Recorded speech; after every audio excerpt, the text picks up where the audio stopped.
Ia merasa tak terima saat anaknya dituduh seperti itu.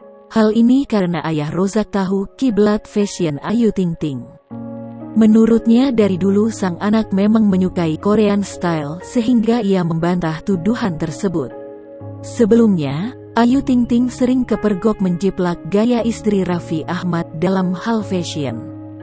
Tak hanya gaya berpakaian, apa saja yang dipakai Ayu Ting Ting sering disebut mirip dengan yang dipakai Nagita Slavina. Saat ditemui wartawan di rumah Gang Senggol, Depok, ayah Rojak murka tak terima putrinya disebut plagiat fashion Nagita Slavina. Disebutkan ayah Rozak, Ayu Ting Ting sejak dulu kiblat fashionnya adalah Korean style. Setelah itu, ayah Rojak pun membandingkan bentuk tubuh Ayu Ting Ting dengan Nagita Slavina. Tak hanya itu, ayah Rojak menyebut putrinya itu jauh lebih cantik dan seksi.